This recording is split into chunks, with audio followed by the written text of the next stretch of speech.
Hello students, welcome back to Sachin math classes. जो हमारा MSc का मैथ चल रहा है, integral equations and boundary value problems, उसके ऊपर आज हमारा लेक्चर नंबर 15 है। इससे पहले मैं 14 लेक्चर करवा चुका हूं, सभी का लिंक नीचे डिस्क्रिप्शन में आपको मिल जाएगा, वहां से जाके आप ले सकते हो। अगर आपको उनका नोट्स चाहिए तो मेरे टेलीग्राम चैनल पर जाइए, आप टेलीग्राम चैनल से जाके आप नोट्स ले सकते हो, उसका भी नीचे लिंक डिस्क्रिप्शन में दिया हुआ है। और चैनल पर पहली बार आए हो तो चैनल को सब्सक्राइब जरूर कर लेना, वीडियो अच्छी लगे तो वीडियो को लाइक कर देना। बेटा बहुत ही इजी मेथड है, बहुत ही इंपॉर्टेंट टॉपिक है। क्या टॉपिक है? दो नाम है इसका। सबसे इंपॉर्टेंट नाम कि बेसल्स इनइक्वालिटी क्या होती है, एग्जाम में इस नाम से आता है। कई बार क्या है, कई यूनिवर्सिटियों में क्या है, इसका नाम चेंज किया हुआ है। क्या है, क्या जाता है? To obtain best approximation solution of an arbitrary function psi n. ये किसका साइन है बेटा? साइन। और ये किसका साइन है? फाई। याद रखना, साई एन, साई एक्स का फंक्शन आ जाए उसका हमें best approximation arbitrary function phi X का हमें सॉल्यूशन निकालना है, साई एक्स का ये फाइंड करना है। ये बहुत ही इंपॉर्टेंट टॉपिक है। एक डेरिवेशन है एक प्रकार से, जैसे फिजिक्स में पढ़ते थे ना डेरिवेशन, वैसे डेरिवेशन है, थ्योरेटिकल इसमें कुछ नहीं है। हमें मैंने बता दिया कि साई एक्स क्या है, हमारा एक आर्बिट्रेरी फंक्शन है, ये सभी को पता है, मैंने अभी बताया। ठीक है, इसी का हमें बेस्ट अप्रोक्सीमेशन सॉल्यूशन फाइंड करना है। तो यहां हमने एक ऑर्थोगोनल सेट ले लिया। क्या ले लिया? फाई 1, फाई 2, फाई 3 से लेके फाई एन तक, बस ऑर्थोगोनल सेट ले लिया। ठीक है, ये आपको याद रखना, इतनी छोटी सी टर्म है। ये 2-3 लाइन थ्योरेटिकल, आगे पूरा डेरिवेशन पार्ट है। और आपको हर लेक्चर, जो लेक्चर 12 और 13 पढ़ाया है ना मैंने, 11, 12, 13, उन लेक्चरों के ऊपर बेसिस पे है ये, क्योंकि मेरे लेक्चर्स ना सारे इंटरलॉक्स होते हैं, ये सभी को पता है, जिससे कि बच्चों को बहुत ईजी समझ में आता है। और कमेंट मेरे चैनल पे जाके आप देख ही सकते हो, और टेलीग्राम चैनल पे तो आपको सब कुछ पता ही चल जाएगा। ऑर्थोगोनल सेट ले लिया हमने एक ये। ठीक है बेटा, उसके बाद हमें वही बेस्ट अप्रोक्सीमेशन सॉल्यूशन का मतलब है कि हमने स्केलर चूज कर लिया। क्या हमने स्केलर चूज किया? अल्फा 1, अल्फा 2 से लेके अल्फा 1 तक, सच दैट हमने क्या किया, ये हमारा क्या किया है कि नॉर्म, ये किसका साइन है बेटा? Norm. Norm of psi minus summation of आई की वैल्यू 1 से लेके n तक अल्फा आई फाई आई का नॉर्म, ये क्या है? हमारा मिनिमम है। तो अगर ये मिनिमम है तो हम इसको किस प्रकार से, इस प्रकार से भी लिख सकते हैं, दूसरी तरीके से भी लिख सकते हैं। Norm of psi minus summation of आई की वैल्यू 1 से लेके n तक alpha I psi I norm का स्क्वायर, इसको हम इस प्रकार से भी लिख सकते हैं। अब जब इसको इस प्रकार से लिख सकते हैं तो जब आप सभी को पता होगा, मैं पिछले 3-4 लेक्चर से पढ़ा रहा हूं, नॉर्म को ओपन करने का क्या तरीका है। जब इस नॉर्म को ओपन करेंगे, norm of psi minus summation of आई की वैल्यू 1 से लेके n तक अल्फा आई फाई आई का नॉर्म का स्क्वायर को हम क्या लिख सकते हैं? Integration mod of psi minus summation of आई की वैल्यू 1 से लेके n तक alpha I psi i phi i का मॉडुलस का स्क्वायर dt। ये कहां से आया बेटा? ये रियल एनालिसिस बुक है आपकी। मैं 3 दिन से आपको लेक्चर्स ले रहा हूं, एक लेक्चर डेली अपलोड हो रहा है, वहीं पे बताया था इसको हम क्या लिख सकते हैं, ये लिख सकते हैं। ठीक है, तो ये रियल एनालिसिस बुक से आया, इसको हम ये लिख सकते हैं, इसके इक्वल ये होता है। अभी आगे क्या करना है वो देखो, बहुत ईजी है। अभी आप सबको पता है, ये देखो मोड का स्क्वायर है। जब हमारा जेड मोड का स्क्वायर है, मान लो जेड मोड के स्क्वायर को हम क्या लिख सकते हैं? जेड मल्टीप्लाई जेड का कंजुगेट कॉम्प्लेक्स। ये किसका साइन है बेटा? Conjugate complex. सभी को पता है किसका साइन है? Conjugate complex. तो हमारी टर्म क्या है यहाँ पे? हम मान लेते हैं p माइनस क्यू है। p माइनस क्यू का मोड का स्क्वायर को हम क्या लिख सकते हैं? p माइनस क्यू और p का कंजुगेट माइनस क्यू का कंजुगेट, ये लिख सकते हैं इसको हम। बताओ, वहां पे हम जेड स्क्वायर को ऐसे लिख सकते हैं, जेड मल्टीप्लाई जेड का कंजुगेट कॉम्प्लेक्स। तो p माइनस क्यू को क्या लिखें? p माइनस क्यू, p का कंजुगेट माइनस क्यू का कंजुगेट, दोनों का और मल्टीप्लाई। तो इसको हम अलग अलग करके लिख देते हैं इस प्रकार से। तो अप्लाई, ये फॉर्मूला हमने यहाँ पे अप्लाई कर दिया, तो ये हमारी टर्म थी। ये हमारा दूसरे साइड है, ये वाला, इस साइड को मैं ओपन करके लिख रहा हूँ, ये बाद में हम लास्ट में लिख लेंगे। तो अलग अलग करके लिख दिया, और एक बार इसके ऊपर हमने बेटा नॉर्म लगा दिया, और dt हमारा साथ था, इंटीग्रेशन का साइन साथ था। ये प्रॉपर्टी हमने यहाँ पे लगा दी, जो कि आपकी 10th क्लास में यूज होती है, 10th और 11th में। ठीक है, कंजुगेट कॉम्प्लेक्स 11th क्लास में मैथ होता है, कॉम्प्लेक्स का चैप्टर है, वहां से ये आई है। इतना हो गया। अब क्या है, मल्टीप्लाई तो करना आता होगा a माइनस बी और a प्लस बी, या फिर a माइनस बी, कुछ भी लगा लो, a प्लस बी। इस a की a मल्टीप्लाई a हो जाएगा, फिर a की मल्टीप्लाई b के साथ होगी, फिर b मल्टीप्लाई a। वही तरह वैसे ही हमने फाई की मल्टीप्लाई फाई के कंजुगेट कॉम्प्लेक्स के साथ की, तो फाई बोल रहा हूं मैं, साई मल्टीप्लाई साई का कंजुगेट कॉम्प्लेक्स। फिर इसी साई की मल्टीप्लाई हमने नेक्स्ट वाले के साथ की, तो हमारा माइनस का साइन आएगा, क्योंकि प्लस माइनस माइनस हो जाएगा। यहाँ पे क्या है, साई ले लिया, इंटीग्रेशन का साइन था, इंटीग्रेशन का साइन ले दिया, यहाँ समेशन के की वैल्यू 1 से लेके n तक लिख दिया, अल्फा के का कंजुगेट कॉम्प्लेक्स, फाई के का कंजुगेट कॉम्प्लेक्स, dt हमारा dt था। ये कंप्लीट हो गया। अभी क्या किया, फिर इसकी मल्टीप्लाई होगी इसके साथ भी, इसके साथ भी, अभी इसकी मल्टीप्लाई इसके साथ करेंगे, यहाँ पे करके लिख दिया, फिर इसकी मल्टीप्लाई इसके साथ करेंगे, यहाँ पे लिख दिया। बताओ, जैसे a minus B A plus B इसका लिखते हैं ना यार, वैसे मल्टीप्लाई करके लिखा है बस, बाकी कुछ नहीं किया। मैंने एग्जाम्पल के तौर पे आपको बता दिया, क्लास 10th 8th 9th का चीजें बताई है यहाँ तक। यहाँ तक किसी को समझ में नहीं आया तो मेरे को बता सकता है। इसके बाद क्या करेंगे, अभी आपको सभी को पता है इंटीग्रेशन साई का कंजुगेट कॉम्प्लेक्स को क्या लिखते हैं, नॉर्म ऑफ साई का होल स्क्वायर, ये आप सभी को पता है। इसको हम क्या लिखेंगे, ये लिखेंगे। बाकी की टर्म को हमने रीअरेंज करके लिख दिया। क्या है, रीअरेंज करके लिख दिया। यहाँ अल्फा के है, अल्फा के को हमने बाहर ले लिया, समेशन ऑफ के की वैल्यू 1 से लेके n तक थी, अल्फा के का नॉर्म कंजुगेट कॉम्प्लेक्स हमने बाहर ले लिया, इंटीग्रेशन में ये टर्म लिख ली। अगले में हमने अल्फा को बाहर निकाल लिया, इंटीग्रेशन में ये रख ली। उसके अगले में भी अल्फा जो कॉन्स्टेंट टर्म है उनको बाहर रख लिया, इनको हमने अंदर रख दिया। अभी ये सभी को तो आपने फ्रीडम ऑपरेटर पढ़ा था, मैंने पढ़ाया था पिछले ही लेक्चर में आपको, लेक्चर नंबर 14 है ना, 12 में पढ़ाया था आपको, लेक्चर 12 में। ये क्या होता है, फ्रीडम ऑपरेटर, फ्रीडम ऑपरेटर मैंने पढ़ाया था। तो ये किसकी इंटीग्रेशन, साई फाई का कंजुगेट कॉम्प्लेक्स के dt किसके इक्वल हो जाएगा बेटा, अकॉर्डिंग टू फ्रीडम ऑपरेटर हमारा साई फाई के इक्वल हो जाएगा। ये इंटीग्रेशन की शुदा इसकी वैल्यू क्या हो जाएगी, ये, इसलिए मैंने दूसरे कलर से यहाँ पे लिखा हुआ है। सिमिलरली हमारा ये यहाँ पे फ्रीडम ऑपरेटर इसके इक्वल हो जाएगा, इसका फ्रीडम ऑपरेटर हमारा इसके बराबर हो जाएगा। ये कहाँ से सब फ्रीडम ऑपरेटर से आया है, ये मैंने आपको लेक्चर 12 में पढ़ाया था। ठीक है, यहां तक किसी को समझ में नहीं आया तो मेरे को बता सकता है। हमारा इंटीग्रेशन सब जगह सॉल्यूशन निकाल दिया मैंने। अब देखो यहाँ पे जो ये सेकंड वाली टर्म है, इसमें देखो बेटा मैंने रेड पेन से लिखा हो, यहाँ के था और यहाँ मैंने आई लिख दिया, क्योंकि यहाँ इसने जो ये चेंज कर दिया है, यहाँ पे क्या है, के की जगह क्या ले लिया, आई ले लिया है। यहाँ क्या पुट कर दिया, put K is equal to I, only इसी सेकंड टर्म में ही किया है, बाकी यहाँ के था, यहाँ चेंज नहीं किया है, ओनली इस सेकंड टर्म में चेंज किया है। ठीक है, के की जगह क्या कर दिया, आई कर दिया, यहाँ पे के था आई कर दिया, यहाँ पे के था आई कर दिया, बाकी सारी टर्म में कोई चेंजेज नहीं है, एज इट इज लिखा हुआ है। ठीक है, लेक्चर 12 से आए, इसको हम क्या बोलते हैं, ग्रीन पेन से लिखा है मैंने, इसलिए क्योंकि आपको डाउट ना लगे, मैं सीधा बता के चला जाता, आपको डाउट रहता और प्रॉब्लम होती। यहाँ पे मैं सीधा लिख के चला जाता, ये एज इट इज आ गया, एज इट इज घुमा देते हैं टीचर्स काफी ना, तो सिंपल बताओ और समझाओ बच्चों को। इसके बाद क्या है बेटा, कुछ नहीं है, आगे जो टर्म्स लिया है वो देखो, इनको साफ कर रहा हूं अभी सबको मैं। आगे जो इन्होंने टर्म लिया हुआ है वो किस प्रकार से लिया हुआ, जो ये हमारी अभी यही इक्वेशन आ गई थी, इसको रीअरेंज करके लिखा हुआ है। इसमें हमने कुछ लेट किया, अजम्पशंस किया है। क्या अजम्पशंस किया है वो चलते हैं एक बार। हमने मान लिया कि जो ए आई है वो किसके इक्वल है, साई कोमा फाई आई के। ए आई किसके इक्वल है, इसके इक्वल है। अब साई ये किसके इक्वल है बेटा, ए आई के इक्वल है। इसकी जगह क्या पुट कर देंगे, ए आई।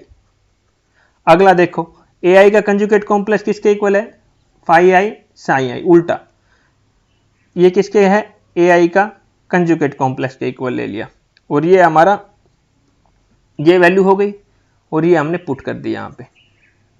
ठीक है, इन दोनों की जगह ये वैल्यू अगली इक्वेशन में पुट करके ये एज इट इज लिख दिया, ये एज इट इज लिख दिया, इसकी जगह ये पुट कर दिया, इसकी जगह ये पुट कर दिया। बताओ, इसके अलावा इस इक्वेशन में कोई चेंज लिख नहीं किया, और वेयर लिख दिया हमने कि ये हमने ये लेट किया है। ठीक है, इतना सब बताओ आप, किसको समझ में नहीं आया। अरे ये इसके इक्वल है, ये इसके इक्वल है, ये कहां से आया था, यहां से आया था फ्रीडम ऑपरेटर से, ये कहां से आया था, ये इस फ्रीडम ऑपरेटर से आया था, बस इतना लिखा है। ठीक है, अब इसके बाद क्या करेंगे बेटा, नेक्स्ट टॉपिक में समझो। इसने चेंज करके क्या लिखा, ये साई का नॉर्म, ये तो हमारा दूसरा था, एलएचएस साइड था। ठीक है, हमारा ये आरएचएस अभी तक सोल्व कौन से करते, आरएचएस साइड कर रहे थे, तो ये एलएचएस है, इसको भूल जाओ, ये सेम जो आगे से आ रही, कहां से आ रही है ये मैं दिखा देता हूं एक बार, आप लोग वरना डाउट में आओगे बहुत ज्यादा। इधर से क्वेश्चन शुरू किया था, ये हमारी इधर से ही शुरू किया था ना, यही था ना इसी के इक्वल, ये इसी के इक्वल था, तो ये हमारी आरएचएस साइड सोल्व कर रहे थे, और ये हमारी एलएचएस थी।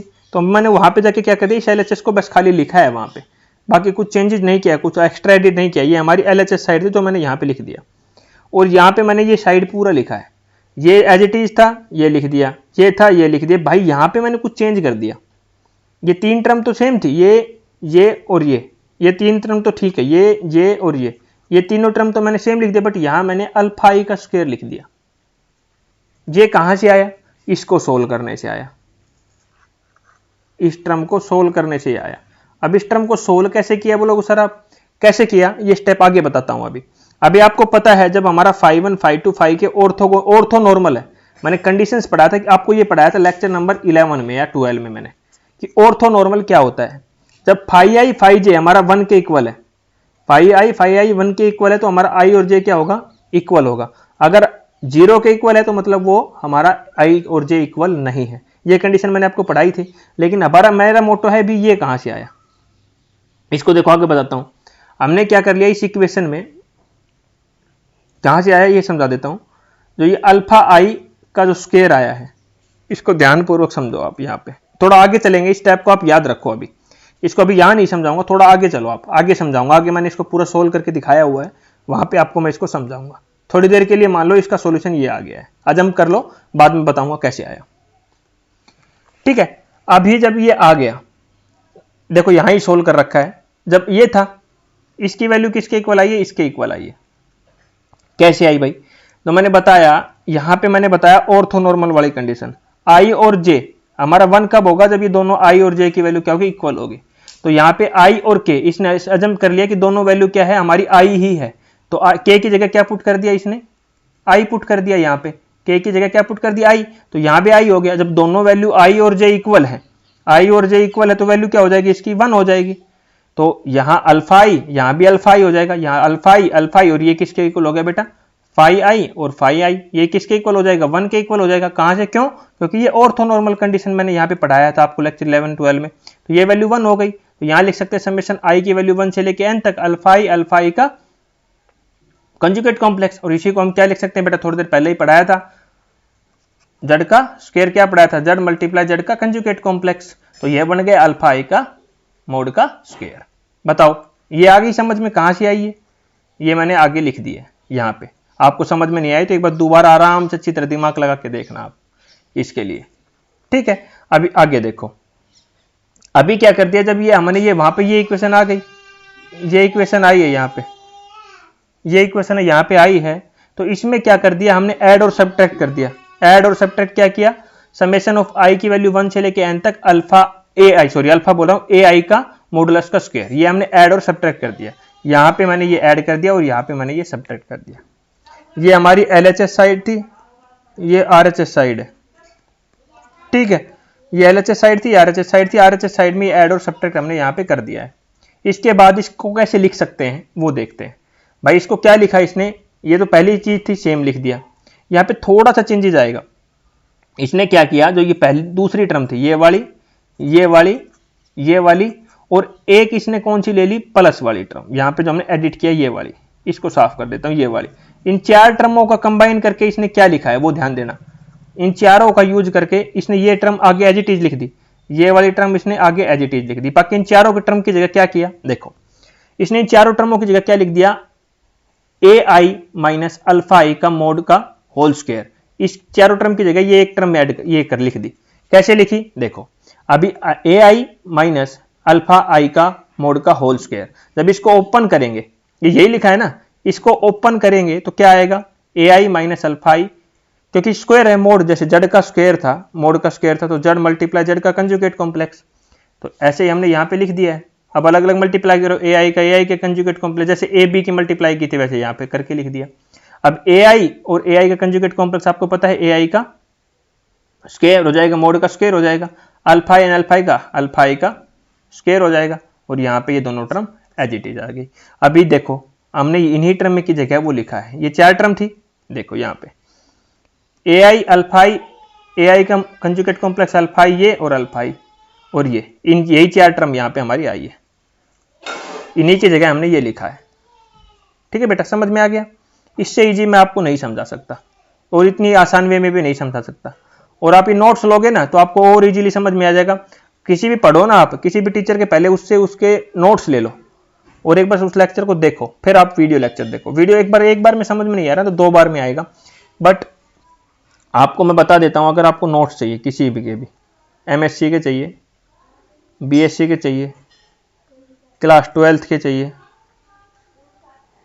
Video lectures, previous year question paper और नोट्स किसी भी सब्जेक्ट के तो मात्र 100 रुपीज़ में हमारे पास अवेलेबल है यूट्यूब पे ही। हम आपको प्रोवाइड करेंगे। टेलीग्राम पे मेरे से कांटेक्ट कर सकते हो आप। नंबर मैं व्हाट्सएप देता नहीं हूँ, बच्चे बहुत परेशान करते हैं बाद में, तो टेलीग्राम पे आप कांटेक्ट कर सकते हो। टेलीग्राम पे हम आपके साथ जुड़ने की पूरी कोशिश करेंगे। अभी देखो बेटा, यहां तक हमारा हो गया। अभी इसने नेक्स्ट स्टेप में क्या कर दिया, जो हमारा AI की वैल्यू है वो पुट कर दी। यहां पे put value AI, put value AI।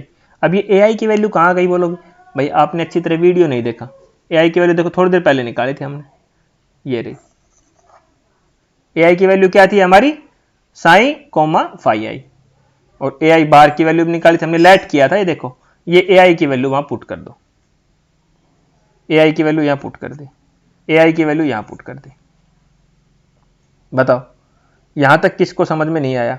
और ये AI की वैल्यू भी थी और इसी को हमने अल्फा आई भी लेट किया था। देखो चलो, ये हमारा अल्फा आई भी था। देखो कैसे, आगे समझाता हूं। ये हमारा किसके इक्वल था, अल्फा आई के भी इक्वल है। जब अल्फा आई माइनस अल्फा आई का स्क्वायर, अल्फा आई क्या हो जाएगा, 0। बेटा ये टर्म तो क्या हो गई हमारी 0। तो क्या बच गया हमारा यहाँ पे, साई का नॉर्म का स्क्वायर माइनस समेशन ऑफ आई की वैल्यू 1 से लेके n तक साई कोमा फाई आई का मोड का होल स्क्वायर। ये टर्म हमारी 2 बच गई यहाँ पे। ये किसके इक्वल भी होता है, हमारा अल्फा आई के इक्वल भी होता है। ये आपने पढ़ा है पहले, ठीक है। ये अल्फा आई माइनस अल्फा आई, अल्फा आई का स्क्वायर ये कैंसिल हो जाएगा।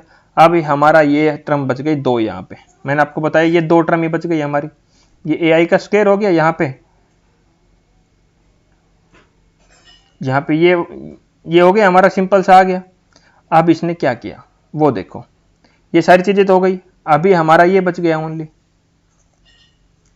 ये LHS साइड और ये RHS साइड। जब ये हमारा बचा है तो हमें पता है कि LHS भी हमारा पॉजिटिव में आएगा और RHS भी हमारा पॉजिटिव है, तो कोई सा भी नेगेटिव नहीं आएगा, दोनों ही नॉन नेगेटिव टर्म आएगी। तो हम लिख सकते हैं कि ये हमारा क्या है, ग्रेटर देन 0 ही होगा। क्या है, ये हमारा ग्रेटर देन 0 ही होगा। जब ये ग्रेटर देन 0 है तो हम इसको इसके वैसे इस टर्म को दूसरी साइड भी ले जाएंगे तो सेम ऐसे लिख सकते हैं। जब इसको हम, और मैं इसको इस प्रकार से भी लिख सकता हूं, अगर इसको इस साइड लिखो, इसको इस साइड लिखो, तो साइन चेंज हो जाएगा ओनली।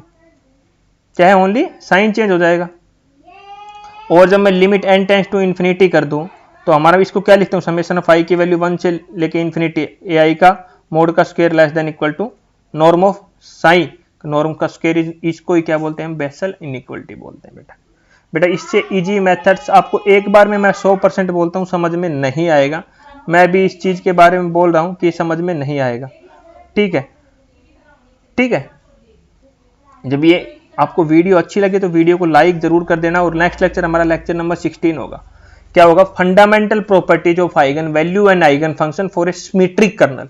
बेटा इसमें अप्रोक्सीमेट 6 to 7 हमारे थ्योरम्स टाइप लगा लो। थोड़ा लेक्चर लंबा होगा, मैं एक ही लेक्चर में लूंगा क्योंकि सारे इंटरलॉक्स हैं आपस में, थोड़ा लेक्चर लंबा होगा। और आपके एग्जाम में इसमें से एक आती है। और जो मैं सिलेबस करवा रहा हूं ना, ये सभी स्टेट यूनिवर्सिटियों के लिए है, डिस्टेंस के बच्चों के लिए भी है, और आप मेरे को ये प्राइवेट वालों के लिए भी है। बस आप मेरे को अपना सिलेबस सेंड कीजिए, previous year question paper send कीजिए, हम आपको ये पूरा सेट रेडी करके देंगे। अलग से एक फोल्डर बना के देते हैं 100 रुपीज में मात्र, ठीक है बेटा। और यूट्यूब पे तो आपको पता ही होगा, पर मैथ 1000 रुपये लेते हैं, सभी को पता है। पूरे सिलेबस का 10 मैथ हो जाते हैं, 10-12 मैथ हो जाते हैं, तो लोग 10-10 हज़ार रुपये चार्ज करते हैं। हम मात्र सभी के ओनली 1000 रुपये में करवा देते हैं पूरा, दोनों सेम, दोनों ईयर का सिलेबस, ठीक है। तो इस प्रकार से वीडियो अच्छी लगे तो वीडियो को लाइक शेयर जरूर कर देना। और इतनी हेल्प कर रहे हैं हम लोगों को तो शेयर अपने दोस्तों के साथ जरूर करना, जिससे किसी का भला हो। Thank you.